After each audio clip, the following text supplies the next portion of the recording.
Memang pada saat pengislaman Lodaya, jadi mereka pada terperanjat gitu. Oh, ini ada yang bisa ngalahin ternyata. Ada yang bisa ngalahin. Akhirnya mereka mikir, itu kan pada awalnya ditutupin, Pak. Dari abad 12 sampai sekarang nih. Sampai abad 21 sekarang. Berapa tahun itu ditutupin, berapa ratus tahun. Biar gak kebuka. Akhirnya sekarang dibuka dan mereka menyadari, oh mungkin inilah udah waktunya dibuka. Akhirnya sekarang banyak yang mengikuti Lodaya, merembet Raja Dharma, nanti Agni udah tinggal ngucap aja. Agni kan api ya? Api. Karena kan ada yang berani, ada yang berani mau ngungkapin semua. Nah, jadi tentang level tadi Pak Adam, level jin itu kalau yang saya pernah dengar gitu ya, tapi bukan dari Ustadz Hakim. Kalau Ustadz Hakim nggak ngomongin masalah level, cuman beliau itu kan visualisasi bahwa kondisi seperti ini nih ada gitu. Saya nggak cuman ngomong cerita doang gitu, divisualisasi dan di YouTube-in dan dibuat sedemikian simpel tayangannya dan jelas biar orang itu bisa menilai dan ya nggak ada yang komen ibaratnya ini bohongan atau seolah-olah nggak ada gitu Pak. Jadi mereka tuh seolah-olah semuanya setuju kalau ini gila nih, tayangan gila, nggak ada yang kayak gini gitu. Benar-benar orang yang terpilih untuk seolah-olah menyambungkan menyambungkan komunikasi antara dunia mereka sama dunia kita. Dan beliau jadi satu-satunya sekarang yang menyampaikan informasi level atas ini ke dunia kita gitu. Kan kebanyakan kalau kayak praktisi spiritual itu nggak ada yang sampai level sampai sang hyang penguasa tanah Jawa, itu nggak ada. Nah, tentang level ini memang ada tingkatannya Pak, ada tingkatannya, dan yang paling rendah ya level 1 itu kalau bisa digolongkan itu dari level 1 sampai 4. Ada yang menggolongkan seperti itu, salah satu spiritual 1 sampai 4. 4 itu level Sangyang. Kelas yang dilodel gitu. Sangyang. Tuyul. Tuyul. 4 itu paling tinggi. Sangyang itu ya. 4 itu level Sangyang, level 1 itu jin-jin yang sering gangguin kita. Itu. Dia kayak pocong, kuntilanak, itu level yang cemen itu Pak.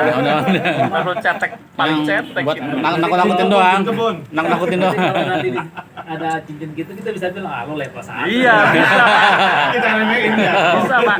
Kalau udah siluman itu udah berat. Nah, itu jadi naik lagi ke level 2 itu level 2 seperti kayak Banaspati, kayak kuntilanak merah, itu level 2. Wah. Iya. Ada yang merah kuntilanak Pak.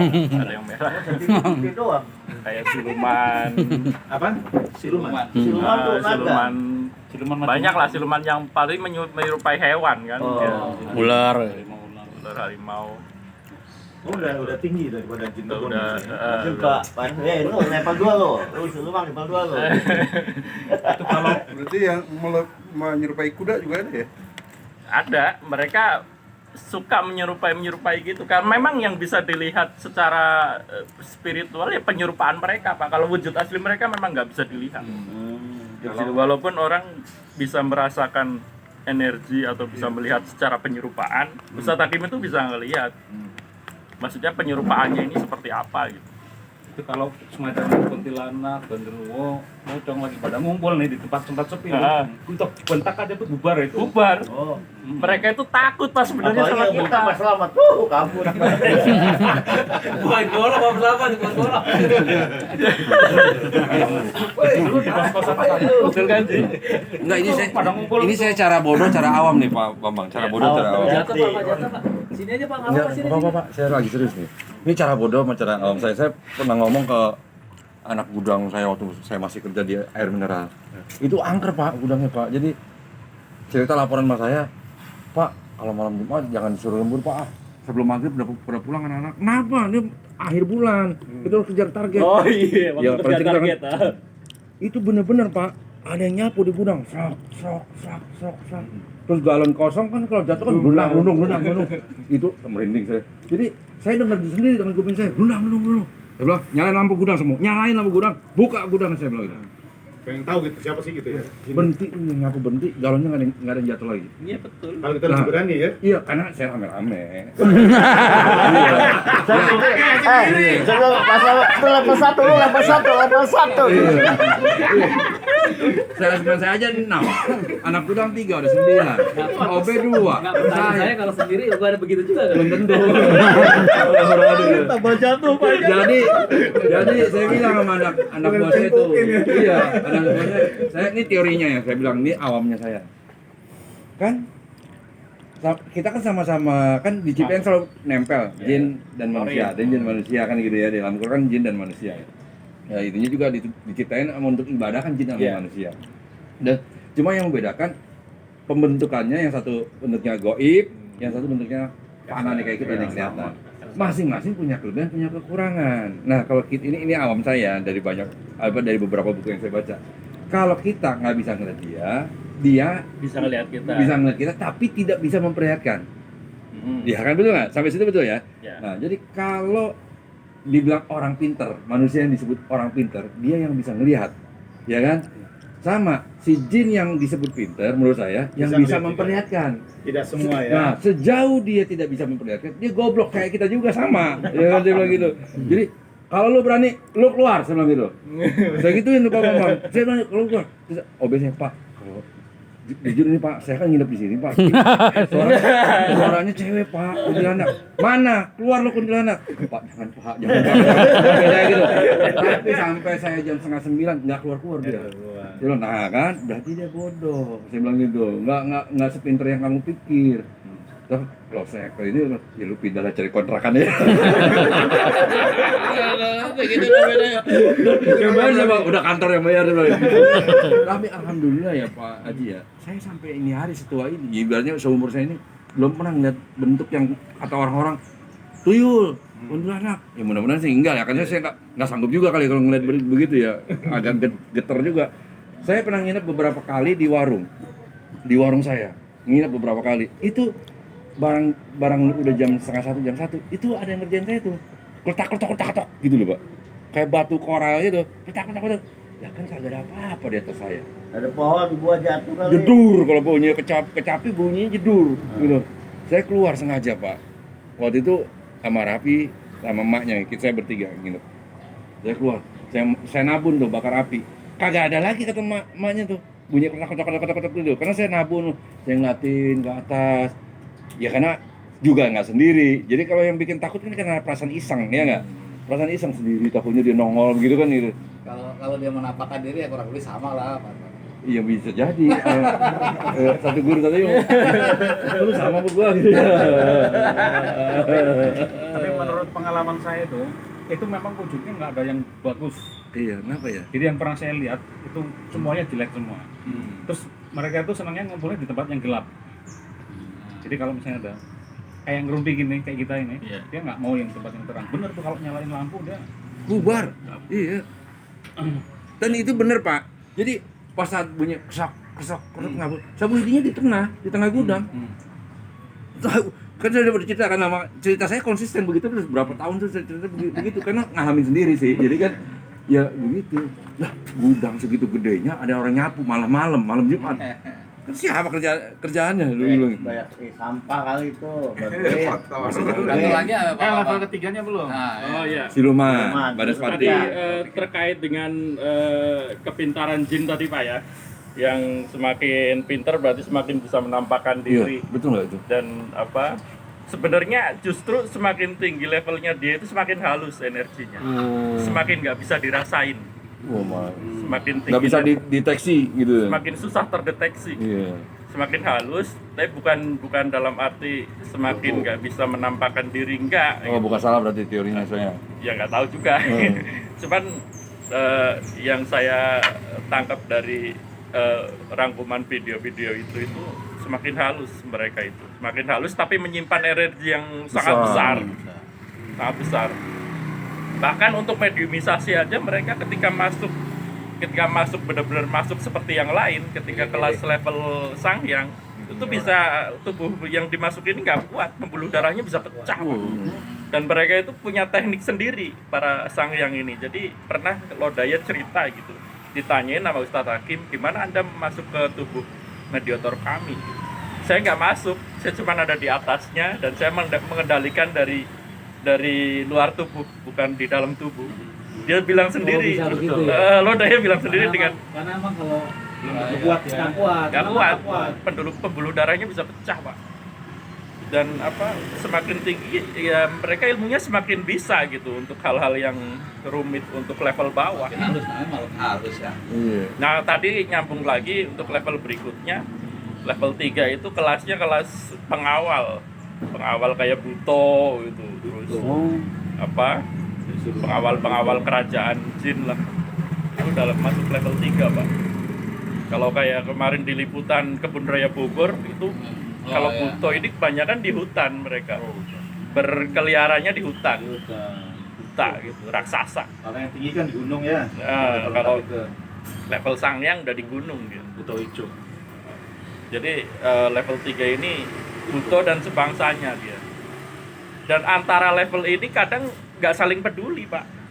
Kemarin aja waktu di Kebun Raya Bogor itu ada tiba-tiba ada kemasukan pocong sama itu nggak pernah masukan pocong itu di Kebun Raya Bogor ada yang kemasukan pocong. Dan dia juga nggak peduli dengan cerita-cerita yang di situ ada pemimpin dia atau ada konflik mungkin ada apa, mereka nggak peduli, mereka nggak peduliin itu. Yang penting mereka seneng aja dengan hidupnya dia sendiri gitu, enjoy dengan dirinya sendiri gitu. Kalau yang level-level bawah ini nggak peduli dengan urusan politik lah istilahnya. Udah aja mereka gangguin hai mah udah mereka senang sendiri gitu, nggak ngurusin orang. Cemen lah ya. Masukkan nasi bungkus lah itu. Ya. Dan bener kayak Pak Haji Agus ketika dibentak ditanya berani, mereka langsung ngeper Pak. Mereka itu dalam rangka memancing ketakutan kita aja. Jadi ketika ada orang yang mungkin Takut. diliatin terus takut atau Seneng dengerin suara ketawa-ketawa terus takut, ya mereka semakin senang dan semakin enjoy dengan wah ini Liburan nih. saya bisa nakutin orang nih, padahal mereka juga was-was terhadap kita. Ketika kita bentak, kita berani, mereka ciper. Assalamualaikum. Salam. Pak. Jadi kuncinya kita harus berani karena mereka bisa baca pikiran kita. Ketika kita gemeteran, mereka tahu. Ini gemeteran nih orang nih, nggak yakin nih dengan apa yang dia baca. Kayak pesawat itu merinding. Nggak yakin dengan apa yang mereka baca, bacaannya nggak fasih, bacaannya nggak ibaratnya tajwidnya nggak benar. Mereka tahu itu. Dan ini juga mempengaruhi kekuatan ayat yang kita baca sebenarnya. Apalagi ketemu jin yang sudah habis ya. Al-Quran ya. Kalau saya dulu nggak tahu kalau di belakang saya itu ada macan putih. Saya nggak tahu. Berarti siluman tuh berarti level 2 ya. Saya tahunya kan Pengawal. Itu kodam nasab. Enggak butuh. Saya tahunya setelah saya ketemu sama siluman level 2. sama paru yang Berbentuknya binatang. saya diliatin terus gitu kan. Ada apa tuh dengan saya gitu kan. Baru dia kalau gitu saya rutnya sekarang nih. Emang ada apaan gitu kan. gitu ya. Ternyata di belakang saya itu ya. ada macan putih yang gitu. Kodam memang. Kodam. Nah, kalau Saya kodam tahu itu apa tuh, Bang? pantesan dulu saya tuh pede banget gitu loh. Saya Baik. mungkin mereka takut ya baik, sama yang Iya. di belakang saya itu ya. Memang kalau kodam nasab itu banyak orang yang nggak tahu Ci. Mereka di itu kodam nasab itu Turunan. kodam yang mengikuti dari zaman leluhur kita. Iya, itu. Jadi- Saya sepakat itu. Mereka seolah-olah punya hubungan dekat sama leluhur kita, terus terjadi komunikasi, terus terjadi hubungan tolong-menolong. Pada akhirnya ketika leluhur kita meninggal, mereka masih Dia hidup turun. dan berumur Dia panjang. turun. Mereka merasa Balas budi. ingin selalu membantu keturunannya. Mereka sendiri, inisiatif sendiri. Kayak Rahyang Jayadharma, Ki Jarot itu dari Prabu Siliwangi turun ke Kian Santan, sekarang turun lagi ketemu sama Ustadz Hakim. Jadi dia sekarang ya udah ini terus Mengabdi. membantu Ustadz Hakim terus walaupun nggak diminta sih. Emang seperti itu, karakter mereka seperti itu. Itu kawan saya ada ngalamin itu sampai sekarang. Kalau lagi masuk, tapi sifatnya nolong orang, kayak orang sakit. Dia masuk nih, kemasukan. Nanti tolongin tuh pakai apa, media apa gitu, air dan macam. Sembuh insyaallah. Alhamdulillah sembuh gitu. Tapi kadang-kadang muncul tiba-tiba kayak mau ngobrol atau getar ya badan. Wah, udah teman-teman yang bayar kantor enggak masuk. Udah ngobrol aja. Iya. Suaranya berubah. Bisa dipanggil aja. Ya. Enggak, dia Dipanggil. kadang bisa kadang enggak. Akhir-akhir ini ya mau datang aja. Lagi di mana aja kadang-kadang. Lagi di rumah makan kadang. Tapi kalau kayak gitu, kalau yang saya tahu nih, mohon maaf nih, kalau itu bisa dilatih loh. Kalau udah ada bawaan gitu bisa dilatih. Jadi sewaktu-waktu mau dipanggil bisa itu. Bisa mengendalikan ya. Enggak, betul enggak? Itu awal itu memang dipanggil. Tapi gitu. di sini malah nggak bisa dipanggil. Bagaimana? Suka-suka dia aja. Iya, suka-suka dia aja. Jadi tergantung kebutuhan. Kayak waktu itu yang waktu ke rumah, waktu ngobatin istri, salah. Masuk, terus istrinya Pak Amir. Kan saya datang juga tuh. Itu bisa masuk. Karena emang kalau lagi enggak ya enggak. Tapi Dan dia, Masya Allah kalau emang. Kodam Nasab itu walaupun dia selalu mendampingi, banyak orang yang nggak tahu Pak didampingi ini, sangat banyak itu bahkan. Karena orang-orang dulu kan memang terkenal banyak tirakat, banyak pelaku yang berhubungan dengan jin. Itu udah Assalamualaikum. bukan rahasia lagi lah. Ada. Sini Pak, Pade. Dan mendampingi sampai sekarang. Kalau Bang, level 1 kan sering masuk ke raga kita yang gangguin gitu Ya. kan ya, merasuki. Bisa nggak manusia mengganggu mereka juga gitu, masuk ke mereka? Kalau kita Nah, berhasil, mereka kalau sering gangguin kita masuk aja gitu kan. kan Kita bisa- materi mereka lebih halus sih. Kita yang lebih kasar materinya dibanding mereka. Kita nggak bisa merasuki, tapi sebenarnya ada kita cara berkomunikasi dengan mereka secara halus kalau memang dilatih dan pada tahapannya itu memang udah mencapai tingkat itu bisa gitu. Jadi dengan cara melatih sukma itu yang tadi dibilang, sukma itu ada ketika pertemuan ruh dan raga. Jadi selama ini para spiritual yang menginterpretasikan ketika manusia mati itu sukmanya ada di alam sukma, itu jadi terbantahkan dengan adanya siar Ustadz Hakim ini. Jadi sukma itu ya ketika kita masih hidup, dan ketika orang bisa melatih itu ya bisa berkomunikasi di alamnya jin melalui sukma kita yang seperti kita bermimpi itu Pak. Seperti kita bermimpi kan kadang ada orang yang bermimpi tiba-tiba benar kejadian, tiba-tiba misalkan kita bermimpi disuruh ke suatu tempat, di sana ada benda apa, ternyata benar kayak gitu. Itu sukma tuh yang Itu ini sukma yang berperan di sini, sukma kita. Materi halus kita lah. Di luar ruh ya, kalau ruh udah ketika ruh dicabut ya udah. Bang, saya nanya nih Bang, satu aja nih. Gua nggak apa-apa. Terakhir ya. Terakhir. Baik Mama. Ya, yang banyak aja Pak. Terakhir Iya, nanya masuk lagi. Pak Adam maksudnya. Jadi gini Pak Bambang, kan selama ini kita suka dengar ya, orang itu ada yang disantet gitu ya. Ada yang diteluh, ada yang dikirimin. Ya, betul. Itu sebetulnya dia wujudnya apa sih gitu? Apa jin itu diperalat gitu atau nggak seperti apa sih? Iya. Semacam kurir gitu. Prosesnya gitu. Terus kan cara penyembuhannya kan mungkin kalau tadi Pak Agus bilang ruqyah dibacain ayat-ayat yang luar sendiri. Atau ada cara lain, misalkan seperti yang Pak Bambang cerita tadi, dia dirasukin lagi seperti siapa tadi yang bilang tuh ada yang bisa dipanggil gitu kan, terus dia bisa menyembuhkan. Nah, itu seperti apa tuh Pak Bambang prosesnya kok dia bisa ngirim peluru gitu? Iya. Kalau telur santet itu udah jelas-jelas itu kerjasama dengan jin, Pak. Kerjasama Jin dengan kafir ya? jin Jin dan kafir. yang melakukan pengiriman ini ya jin. Jadi mereka minimal level 2 udah bisa melakukan ini kalau menurut obrolan dengan para spiritual. Minimal level 2 Di mereka. level 2. Kalau level 1 Yang buto ya, buto, sekelas buto. Siluman. 2 dan 3 lah. Kalau level 4 udah susah diajarin. Tapi kan di situ ada orang nih, misalkan ada si A datang ke orang kita, orang tuh jadiin, misalkan dibikin apa gitu. Santet lah gitu. Santet lah, berarti orang yang pintar ini memperalat jin dong gitu ya? Iya, Bantuan. iya. Jadi nyuruh jin untuk melakukan apa yang dia minta, entah itu ngirimin berupa barang dimasukin ke dalam badannya, disantet, paku misalkan, panci, itu bisa Pak mereka masukin. Pas om. Jadi belum lama ini saya kan merugi anak saya nih, Hanifah itu kan. Dia debat sama ustadznya itu. Jadi anak saya itu ada macamnya ternyata dia. Ada kuping. Itu jin asap. Jadi ketika dia ditanya dialog itu, dia dalihnya apa? Saya melindungi anak ini gitu. Saya melindungi anak ini gitu. Saya nggak mau pergi gitu. Paksa pergi.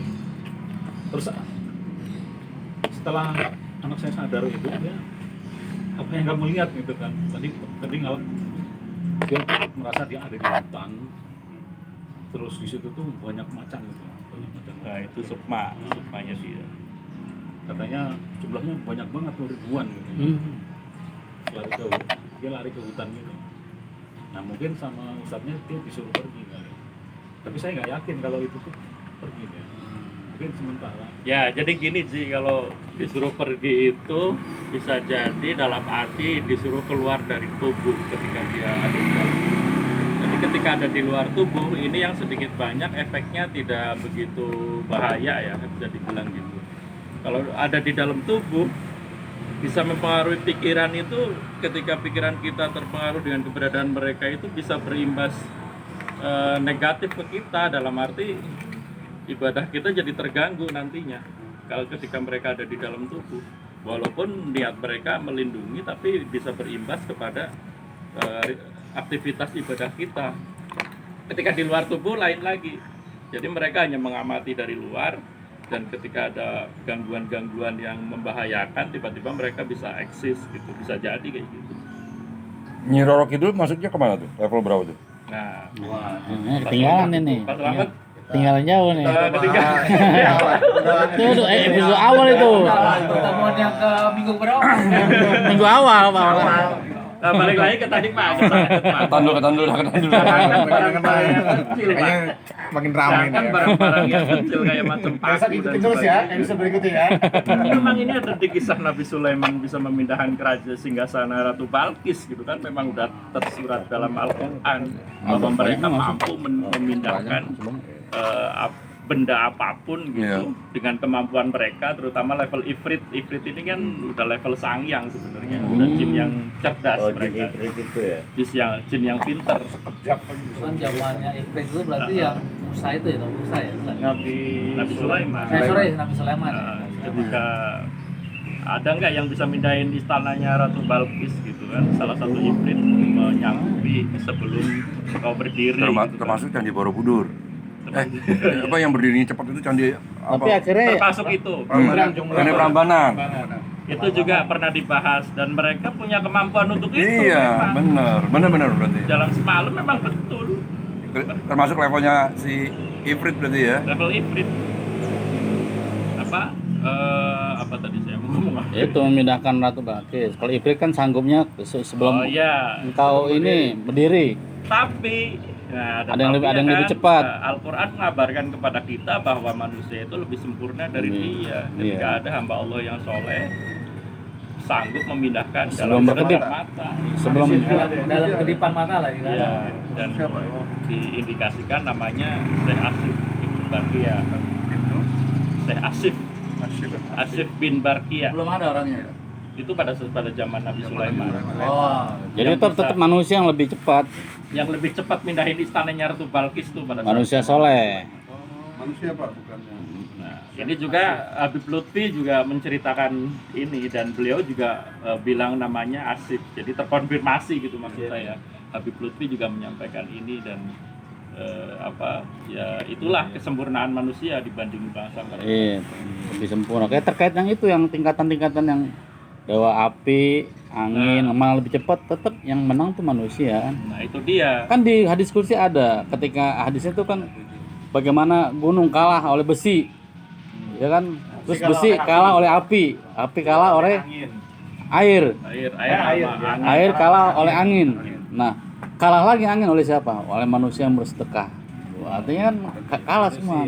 Kembali lagi ke kesempurnaan manusia. Nah, Sebisa manusia mungkin- sendiri. sebisa mungkin kita jangan berinteraksi sama jin. Bapak-bapak saya izin ya, mau nganter lagi Oh, iya. ke Rawa Belong. Iya, betul. Nanti MC-nya Pak Uja lanjut. Assalamualaikum. Waalaikumsalam. Berarti kalau gitu Bang Sajid bisa digunakan untuk alat politik dong ya? Oh, itu memang selama ini seperti itu, Ji. Seperti itu kejadiannya yang negara kita Kacau balau. bikin kacau balau, dan dari zaman dulu, zaman kerajaan sampai zaman sekarang itu masih bersekutu dengan jin untuk masalah politik, masalah pekerjaan banyak, masalah jabatan. Ini tidak bisa dipungkiri, dan tempat-tempat itu ada nyata Iya, gitu. nyata. Itu teman cerita langsung tuh. Orang masuk Untuk meminta laut, bantuan mereka. keluar lagi. Orang Cikarang. Mas Lord balik lagi gimana? Jadi dia kayak muja gitu. Jadi dia minta temenin nih, ayo ikut gua nih. Ini teman yang cerita. Jadi waktu cerita dia diajak sama temannya nih ke pantai selatan. Nah, Tapi nggak pantai selatan di sebelah mana. Pokoknya di pantai selatan lah, sepanjang selatan. Udah kamu tunggu sini. Dia ke tepi pantai, tiba-tiba hilang. Kayak orang masuk ke laut aja, pelan-pelan tahu hilang. Ya teman saya mana lah? Udah ketakutan temannya hanyut kan. Nah, mati lagi. Berapa lama keluar lagi, basah. Bingung dah, lu dari mana? Udah pokoknya nggak usah banyak tanya, udah. Akhirnya sampai sekarang memang orangnya kaya, cuman aneh kayaknya gitu. Anehnya? Ya, ketika makan nih, dia makan sendiri, tapi jamunya banyak. Dia pernah diajak makan, ayo masuk makan. Dia bingung, makan segini masuk, meja besar, makanan penuh. Dia doang sendiri sama berdua doang. Berarti ada yang lain yang ngatur. Ada yang lain, udah makan makanannya. Ini buat segini banyak, udah makan buat segini. Bos terlalu banyak. Biasanya kalau gitu cenderungnya gelap. Kebanyakan kayak udah lampu kan kalau kita mah nyala, dia mati. Gitu. Jadi aneh gitu. Pokoknya yang aneh-aneh dah. Oh ya makanya juga kelihatan. Nggak kelihatan. Ya itu muja. Terus yang di gunung juga sama. Di bawah tas suruh ngambilin daun masukin ke tas tuh. Jadi uang.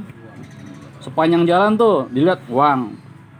Pesannya satu, jangan dipakai buat belanja. Jadi Ya pokoknya nanti buat apa selain beli baju segala macam, jangan, selain itu jangan dipakai, pokoknya nanti buat kepulangan aja. Nah, cuman dari tempat mujaan itu sampai Cikarang tuh diliatin uangnya, masih uang. Kan udah berhari-hari ke hutan tuh sama suami istri. Akhirnya ke mau PGC tuh Cikarang. Lupa dia. Lupa kayak belanja segala macam. apa jadi daun? Enggak, waktu belanja masih uang. Masih laku itu buat beli baju segala macam. Sampai rumah dibuka daun. Berubah jadi daun lagi. Stres dia. Akhirnya lama-lama gila, masa udah akhirnya meninggal. Selatan itu kerjaannya. Jadi apa Pak? Itulah mengapa dari pihak selatan atau Laut Kidul atau Nyai Roro Kidul atau Sang Hyang Baruna namanya, Dewa Naga dia. Dan dia cowok Pak. Bukan nyai cewek. ya. Kayak Dewi Lanjar itu juga cowok, dia pakai nama Dewi cuma nyamar doang. 13. Pesugihan Laut Utara Pekalongan itu Dewi Lanjar. Oh, padahal cowok. Padahal cowok. Namanya Maheswara Kalau di sini lancar kalau Condromowo. Tuh, sekarang Pak Lanjar mau apa Anjar nyewain mobil? Ada Pak Anjar, ada Pak Lanjar. Oh, Lanjar. kenapa digambarin cewek? Kenapa digambarin cewek? Dia nyamar Pak, Oh, karena nyamar. ada pertikaian masa lalu dengan Jaya Wisesa, kakaknya si Jaya Dharma, kakaknya Ki Jarot, anak di Astadewa, yang menguasai Alas Purwo. Ada pertikaian masa lalu, dan dia kalah kanuragan sama Wisesa. Dikiranya udah mati sama Wisesa waktu bertarung itu, diselamatin sama Nyai Roro Kidul, disembuhin, dikasih wilayah di utara biar dia gak kedeteksi sama Wiseso. Nyamarlah jadi Dewi Lanjar, padahal nama aslinya Maheswara Condromowo Pak. Ketika dipertemukan sama Ustadz Hakim, tadinya nggak mau lama-lama dia masuk ke mediator si Lanjar ini. Belajar. Ini saya sebentar saya ada tamu buat Anda, mungkin Anda kenal gitu. Dipanggillah Wiseso. Kebetulan tuh sebelum dia keluar, dia udah maksa mau keluar aja. Nggak ada Si Lanjar. tahu kali ketakutannya. Ketemu langsung si Wiseso kenal Maesoro Condromo. Anda masih hidup. Masih dendam nggak tuh dia? Dendam. Masih dendam. Perang Ji. Perang dan mereka berdua ini memang urusannya mereka. Ustadz Hakim jangan ikut-ikut, saya Atoilah jangan ikut-ikut gitu. Oh yaudah saya diem aja gitu. Mereka Kedua tempur, mediator itu berantem dong. berantem secara gaib. Oh, secara gaib. Nggak Si kelihatan Wiseso ya? masih ada di raga. Ah, Si Condromowo begitu ketemu di secara raga sama raga, si Wiseso si Lanjar langsung keluar tapi Wiseso masih ada di raga. Keluar tapi ketika dia keluar ditahan lah sama Wiseso dengan kesaktiannya dia ya, walaupun dia masih di raga. Nah, menurut ceritanya Ustadz Hakim ketika tanya jawab itu ditanyain, itu seperti apa sih pertarungannya Wiseso sama Lanjar itu sebenarnya. Jadi Wiseso itu punya tongkatnya ini yang ngejar dia, jadi seolah-olah tongkatnya ini yang tarung sama dia, dikendalikan dari sini, dari raga, karena memang kanuragan dia tinggi Pak. kalau lihat ini ya, berarti sama kayak film-film. Iya. Kalau barat itu Silat, ya. ngikutin juga berarti. Mungkin kayak Mereka paham kera gitu kan. sakti. Ah, iya. Wiseso itu kan wujudnya kera Pak, wujudnya kera putih.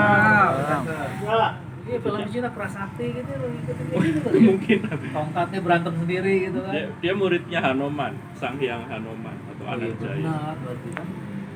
Sang Hyang Hanoman ini yang sekarang masih bertapa di Himalaya. Itu Pak, jadi tadi Pak Haji Slamet Nyai Roro Kidul. itu Cowok. sebenarnya ada memang namanya Nyai Roro Kidul itu dalam arti dia itu perempuan tapi bukan Ratu Kidul. Jadi beda Ratu Kidul sama Nyai Roro Kidul. Ya. Ada dua sosok. Ya. Yang Nyai Roro Kidul ini memang perempuan, dia bawahannya Ratu Kidul, anak angkatnya, tapi bukan anak kandung. Ratu Kidul ini yang indikasinya dialah Sang Hyang Baruna, Sang Dewa Naga, Cowok. sama kayak Lanjar, Dewi Lanjar. Dewi Lanjar ini juga anak angkatnya dia. Nih, kalau Nyai bener perempuan. Dia yang selalu merongrong dakwahnya Ustadz Hakim karena mengungkap masalah ini, Dunia mereka ya. mengungkap dunia jin level tinggi, dan dia terancam misi-misinya dia untuk menyesatkan manusia jadi terancam. Jadi orang pada tahu. Gue tahu. Jadi pada tahu ini pesugihan itu sebenarnya jinnya seperti ini. Ini kita bisa dengan kekuatan iman kita bisa mengalahkan mereka tanpa harus minta ke mereka. Dia terancam si Ratu Kidul ini dan dia selalu merongrong. Lah makanya ketika kemarin ada liputan di Gunung Serandil kan, tempat pesugihan juga, Gunung Serandil Cilacap. Nah itu nggak boleh tokoh Jawa Barat datang, perjanjian tuh gencatan senjata.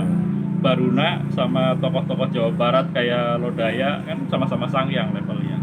Terus Ki Jarot nggak boleh pada datang, Wiseso juga nggak boleh datang. Nah di Gunung Serandil itu pada akhirnya Lodaya minta tolong ke Braja Dharma sebelum masuk Islam. Tolong didampingin sama Sapu Angin yang penguasa Merapi. Tolong didampingin timnya Ustadz Hakim nih, barangkali Baruna licik. Ketika mereka mendampingi ini dan liputannya memang bisa dibilang sukses lah, nggak ada kendala dari Baruna gitu. Tapi ketika mereka ada di Serandil, Gunung Galunggung diacak-acak sama Baruna. Istananya Braja Dharma. Makanya berlatar belakang istananya diacak-acak. Tiba-tiba pas liputan di Sumedang, di Prabu Gesan Ulun, di makamnya Prabu Gesan Ulun, Braja Dharma datang tanpa diundang. Tiba-tiba datang menceritakan kalau istananya diacak-acak pada saat liputan di Serandil, dan dia juga sudah memikirkan masak-masak, dan memang dari dulu dia tertarik dengan keislaman Lodaya dan tertarik dengan perilaku Islam. Akhirnya dia dengan mantap mengucapkan syahadat. Dewa petir Pak, Braja Dharma itu. Padahal yang paling ini ya. Ada satu pertanyaan lagi nih Pak Bambang. Benar nggak orang dengan kodam macan itu nggak akur dengan orang dengan kodam ular? Karena yang satu dari Jawa Barat, yang satu dari Jawa. Ya betul Pak, sangat betul. Sangat betul. Sangat betul sekali. Karena ular itu identik dengan kidul pasti. Penyerupaan ular itu menyandarkan mereka kepada Baruna. Jadi memang mereka punya ciri khas. Ketika kita bertemu dengan jin ular, itu bisa dipastikan afiliasinya Ratu Kidul. Tapi belum tentu dia akan selamanya setia kepada Ratu Kidul. Tapi pada saat dia menyerupai ular, ketemunya menyerupai ular, afiliasinya ke Kidul, ke selatan, ke Baruna. Karena selalu kayak gitu. Sang yang dia keilmuannya apa, Ratu Kidul kan naga. Pasti ke bawahnya sosoknya ular. Jadi kalau daya harimau, ke bawahnya harimau. Kayak gitu sih. Keilmuan ini. Orang Cina pakai naga gitu kenapa tuh Pak? Gimana? Ya orang Cina mengenal naga juga mereka. Naga juga. Jepang juga naga. Ada. Jadi Ustaz Nadim pernah jelasin kalau hal-hal seperti ini nih, kalau kita bahas sekarang ada di Pulau Jawa itu paling cuma 1% dari seluruh total di dunia yang ada cerita seperti itu. Dan itu ada Pak di setiap belahan dunia manapun ada. Tapi wujudnya hampir sama ya. Wujudnya hampir ular, sama, naga, macan. hampir sama. Ada jin seluruh dunia ada pasti ya. Kalau di lautan itu memang kebanyakan naga, sosok naga. Kalau di kita naganya warnanya hijau, Baruna. Ada naga biru di selat pantai timurnya Malaysia. Itu yang Ustaz Hakim sampaikan. Terus ada lagi naga merah di lebih ke utara lagi. Kalau laut merah itu apa ini? Laut merah istananya Syekh Yusuf. Ya enggak, maksudnya ini apa ya? Wujudnya nggak boleh dikasih tahu. Tapi waktu itu Ki Jarod bocorin kalau dia itu perawakannya gagah, tinggi besar gagah, bahkan dia bilang seperti Rasulullah gitu. Ki Jarod yang dia ngomong habis umroh itu ya. habis umroh, dia kan bocorin Pak. Raja Dharma udah Islam, belum ada liputannya dia bocorin. Ngomongnya kayak gitu ya Bapak. Kenapa? Ngomongnya kayak orang jangan Ya. Kalau lain kan gagah gitu ya, kalau masuk kan Kalau lagi tempur gagah Pak. Oh, gitu. Kalau dia lagi Banyol. 1 lawan 1. Waktu di Kebun Raya Bogor, kayak bodor gitu. waktu di Kebun Raya Bogor melawan Buto dia gagah Pak. Jadi udah keluar keilmuan dia tuh. Kelihatan kalau dia tuh macan. Macan putih. Macan putih. Kalau dari Lodaya ya ke bawahnya macan. Semua dari Baruna ya ular. Kalau kita Selain itu apa lagi Pak? kalau tadi Hanoman kan kera Pak. Oh, Kera. Makanya Majapahit dulu kan banyak patung kera, patung macan, singa. Nah singa ini ada ceritanya juga karena di Jawa ini nggak ada singa Pak. Kenapa di Majapahit ada patung singa gitu? Kayak dia. Losari gitu ya. Padahal kita kan nggak ada singa, adanya macan. Ternyata ada ceritanya juga di balik patung singa ini. Macan-macan yang dari Jawa Barat, yang Lodaya, begitu Lodaya masuk Islam, ada yang nggak suka, hijrah ke Jawa Timur. Dia bantuin Majapahit, dan ketika perang bubat, ini dua pasukan ini ketemu dan kodam-kodam mereka juga ketemu di alam gaib, mereka itu menyamar jadi singa. Yang jadi dari Jawa Barat macan tetap, yang dari Majapahit jadi singa pakai topeng. Oh, biar beda. Jadi biar beda. Biar beda. Makanya kan ada Reok Ponorogo gitu kan, pakai topeng singa itu. Itu ada sejarahnya seperti itu. Jadi macan-macan dari Jawa Barat yang nggak suka Lodaya masuk Islam pada abad ke-12, mereka hijrah ke timur. Tetap Hindu, ikut Majapahit. Oh, itu yang berubah wujud. Berubah wujud apa? Berubah wujud berarti dari macan jadi singa. Pakai topeng atau merubah wujudnya? Pakai topeng. Oh, topeng. Pakai topeng. Males Mau cukur. Ya, iya kan berjalan emang. Iya. Persib sama Arema, Iya. makan sama singa kan Iya. berantem mulu. Sampai sekarang Pak, sampai sekarang Nggak pernah akur. Iya, Sampai mau sama kodamnya- singo ya. Kodamnya Gajah Mada yang ada di air terjun Mada Karipura itu berjuluk macan merah. Dari Jawa Barat juga anak buahnya Lodaya tadinya, ketika Lodaya Muslim dia nggak mau nerima Lodaya Muslim. Jadi ke Majapahit jadi kodamnya Gajah Mada, macan merah ini. Nah, sampai sekarang masih hidup di Kalau macan Kemayoran, Macan putih ya. Kemarin Macan putih loh. macan Kemayoran kan oranye tuh. Itu ada sejarahnya ya, macan Kemayoran. Berantem lu sama Kan sama-sama macan, harusnya saudara. urus saya. Terima kasih banyak Pak. Ayo udah ya. Udah siang. Nah, lanjut lagi. Ayo baca doa. Baca doa lanjutin kafaratul majlis. Subhanakallahumma wa bihamdika. Allahumma wa bihamdika Asyhadu an la ilaha illa anta astaghfiruka wa atubu ilaik. Assalamualaikum warahmatullahi wabarakatuh. Waalaikumsalam warahmatullahi wabarakatuh. Tutup mic.